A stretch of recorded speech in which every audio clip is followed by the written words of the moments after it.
Hello and welcome back to our HIP New World Order campaign. In our last episode we have just been fighting this holy war against Crimea. We were also fighting the Timurids for a while, but they have dropped out of the war thanks to the death of their leader. Let's not have this army sieging out here all by itself. We'll go fight this little Crimean army and stay a little bit closer to the rest of our troops. We're about to finish a few more sieges here. My son practically lives in the kittles. He lives in the kitchens, the little glutton.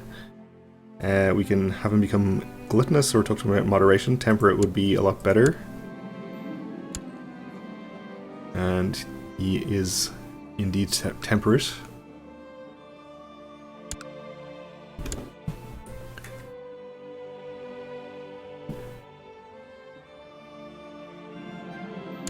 And we have a peasant revolt. We did have an event which gave us an extra 10% revolt risk for some amount of time. So we will be getting some more revolts probably. This one is in France's land, so he should deal with it for us. Unless it's in Burgundy's land. No, that's some of Burgundy's vassals fighting each other, I think. Oh, it is in Burgundy's land. Okay, never mind. I was right the first time, or the second time. Or whatever time it was that I said that they were in Burgundy.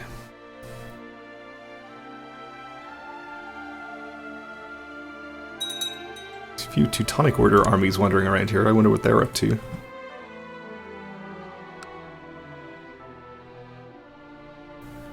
Defending against Duchess Frida the Mary of the Duchess of Volin. That's someone in here. Yeah, that would be you. Okay. Claim on Pinsk. So our recently released kingdom may well be expanding a little bit there, depending on whose claim that is.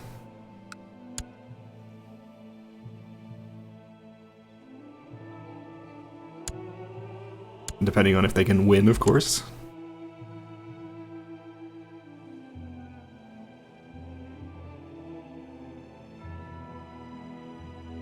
Oh, there's another large Crimean army.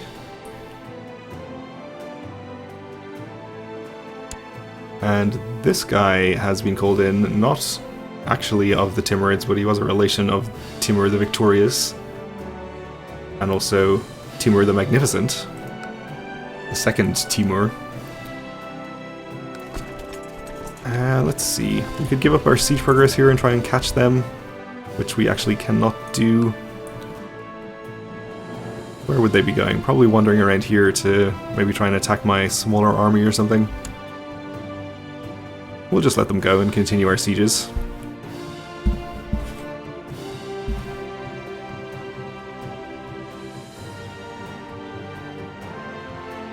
We're going to finish at least one before they can get around, so... we can request that somebody be moved to our dungeon. Oh, this is our peasant revolt. Then yes, do it. So we can enforce demands and execute him.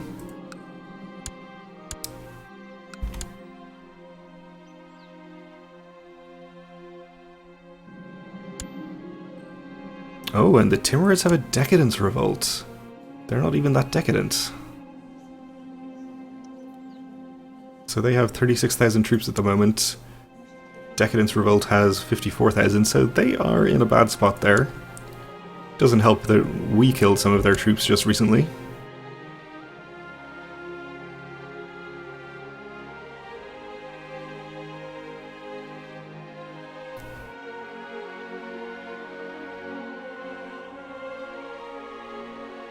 But this could be the end of the Timurids as a powerful force. We'll see. We took another siege, which gets us to 91%. Our daughter threw up on me while we were dining, okay. Have another pope. Really going through popes quickly recently. He's actually headed in here to attack this 13k, okay. Well, we'll just let him do that and reinforce, I suppose.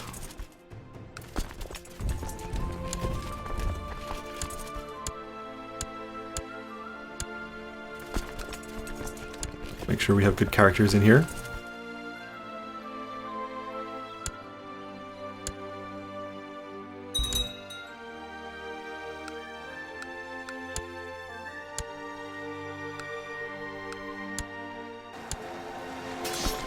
Send in half of this army to reinforce.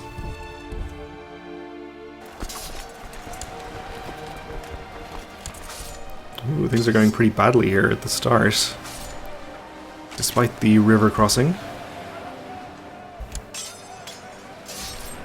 And it's actually a long time before our reinforcements will get in there. Let's see if we can send you get there sooner. Actually about the same time at this point. Well, let's just hope they can hold out long enough. Already lost the right flank. Still almost a month before reinforcements arrive. My brother, the treasurer, has angered the peasants. Okay, so I think we should actually cancel the reinforcements and just retreat from this battle, since it is not going to go well.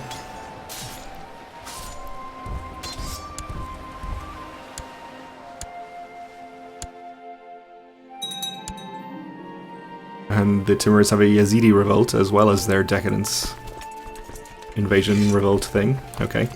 I don't want to give up this siege because we are pretty close to winning it, so instead we'll leave just a few thousand over here and send...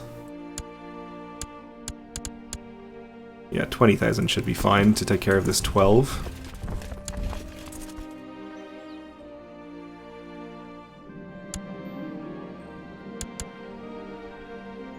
So between that battle and the siege, we should be able to get to 100 here. By chance you meet a few women, young widows of soldiers killed in the war you currently fight. They are all understandably upset that their husbands had to die. Say they died for a good cause. We can say that the whores shouldn't bother me with their sob stories. We can say it isn't our concern, or we can give compensation and potentially become kind or charitable. We are already charitable. I wouldn't mind being kind, though. We didn't become kind.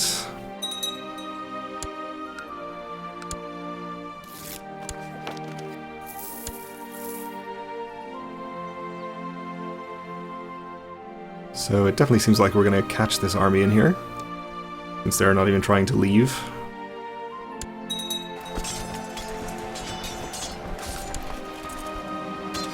They're actually doing a pretty good job against us, despite the numbers advantage that we have. This person let everyone know about my plot to kill our potential host invader. Okay. Apparently my reputation is ruined. Well, the plot still continues at over 100%, so hopefully that'll fire before November. Actually, it's August, not November.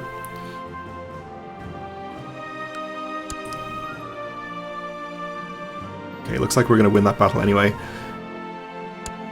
You are telling me about our Grand Mayor's sexual preferences. It's not really something I'm interested in, but thank you anyway. Another peasant revolt.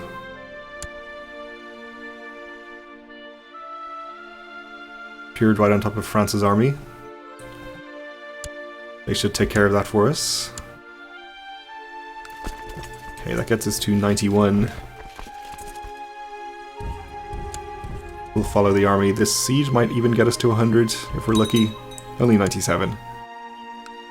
So I guess we'll have to finish one more unless this battle is worth 3%. My brother asked me for a fief of his own to govern. We'll mention a church career. Is being my chosen heir not good enough for you? Granted, we are going to elect somebody else at the first possible opportunity. But Folkmar has had a daughter as well. Okay.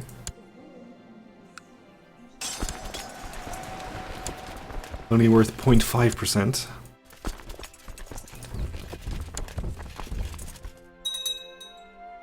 But we should finish a siege soon enough here.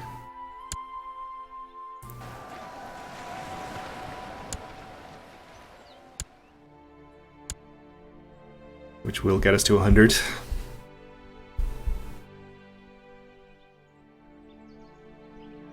Definitely running out of time to assassinate this adventurer. So I guess the Timurids won a holy war. How is their revolt and decadence thing going?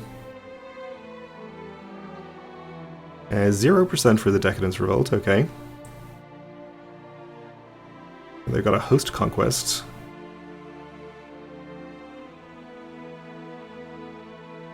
And they're losing their invasion as well. So all around having a pretty bad time.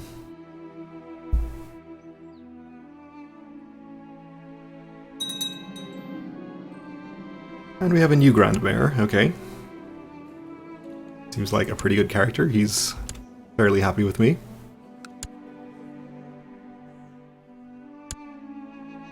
Our peasant revolt is at 100%. Thanks, France, I assume.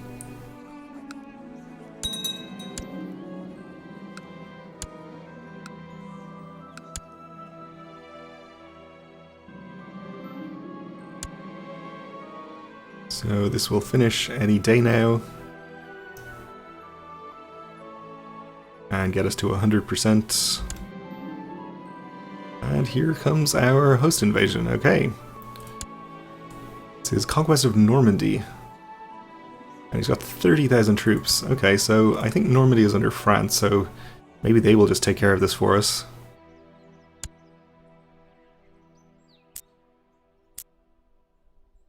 We'll see. If not, we can do it ourselves, but we did just get a siege there, so we're up to 100. We can enforce demands. And I think the easiest thing for us to do here is... we do have the whole de jure kingdom of Moldova. Unfortunately, we can't actually usurp it because he's at war. Okay. Can we usurp the duchy title? We won't be able to usurp it, but if it doesn't exist, we can create it, so... We'll do that, and then we'll just grant this to our existing character here. And include lower titles, he'll get everything. He should own all of the land in there now. And we'll be able to grant him independence as a king once we usurp this title. But we won't be doing that till we conquer an adjacent duchy here so we can continue our expansion.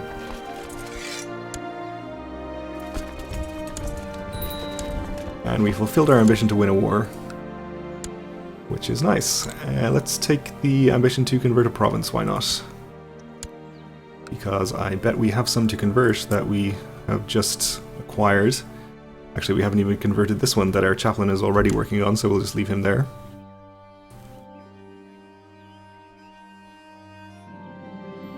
Patience is a virtue, but sometimes it gets on my nerves. My son never loses his temper, always waiting patiently for a chance to retaliate. Good. He can be patient.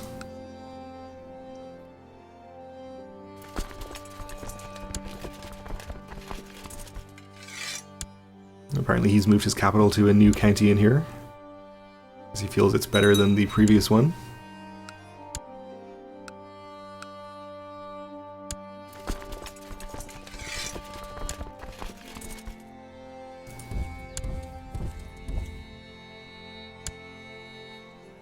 So, I guess it's a little late to be plotting to kill this guy. He hasn't actually landed any troops yet. We'll just cancel this for now. Let's take a look at Princess Clara of Norway here. She's still in hiding. Means I don't think we'll be able to get her married yet.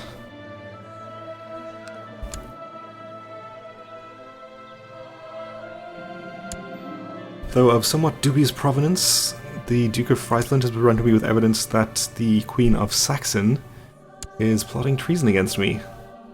I don't think she's plotting treason against me. We'll keep it to ourselves. She seems just fine. So he's landed about 10,000 troops. And he had, yeah, about 30,000. I'm not sure whether the King of France will actually deal with this for us. I don't see any armies, so I guess we'll just raise his levies and do it ourselves.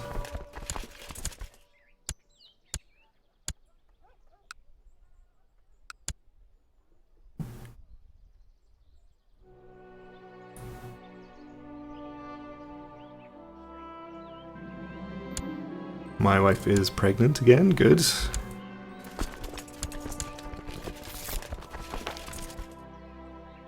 And a subject has been converted to the Catholic faith. Looks like England is in the conquest, or in the process of conquering Kent. Subjugation, yeah. Also, Alba is simultaneously trying to subjugate her. Definitely look a lot better if England got him.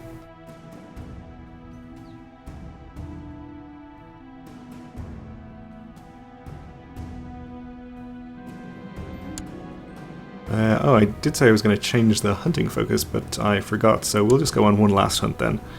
We'll try to remember to change it after this. Meanwhile, we'll go in and attack. Yeah, even if it's both of those together, we still have a pretty good advantage here. He shouldn't be able to get his remaining 10k over in time.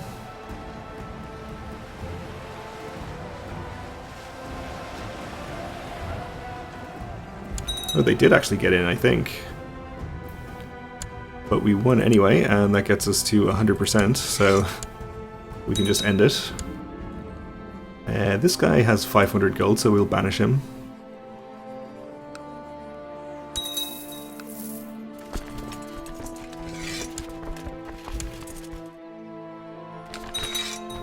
Ooh, we have a crusade for Maghreb.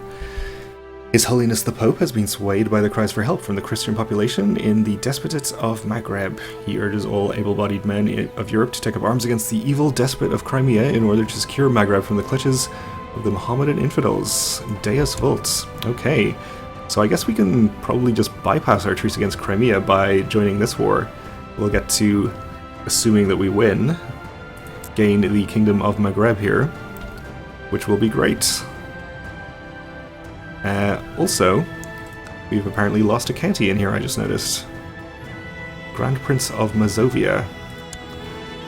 Under Poland. Well, we'll have to do something about that, but that will have to wait for after the Crusade, because obviously a more pressing concern.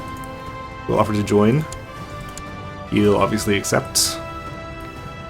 We'll get troops raised and get them on their way over. I'll start with Francis, I suppose.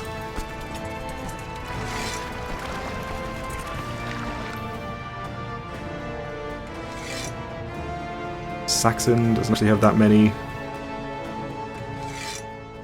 Do you have enough boats to take all of these? Yes, you do, okay. It's pretty convenient.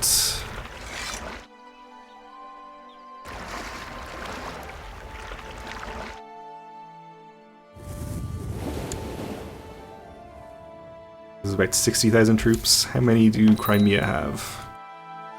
Pretty sure it's less than 60,000 if I remember the previous war that we had against them. So I think we'll be looking pretty good with this amount of troops. Depending on who joins on the enemy side. Used to be a more popular crusade than the previous one. We have a lot of Catholic characters joining. We have a peasant revolt.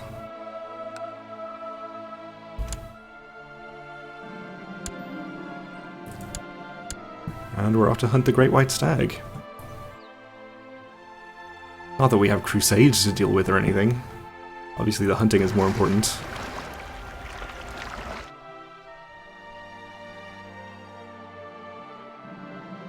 Scouring the countryside for your prey, you come upon a lone rider. As you strike up conversation, it turns out he also hunts the same great animal that you are after. His lack of success thus far seems to match yours, but he invites you to talk and share experiences. Yeah, we'll invite him to join us at our court. Return to your court. The hunt for this elusive white beast seems fruitless, but there are many more things out there in the wilds. Maybe next time you'll catch your prey. I won't give up. Let's give up and pick a different focus. We could go for war for a while, maybe. We do have a rival here, our nephew, that we could duel. We're so inclined. We're not great at personal combat, though. Take a theology focus and maybe go on a pilgrimage. It's been a while since we did that.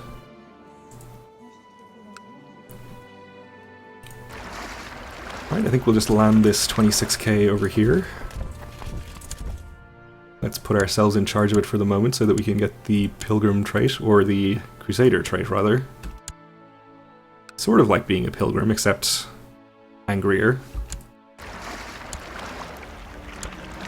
I finally stand before the destination of the Crusade with sword in hand. I am ready to storm the walls of Nakur.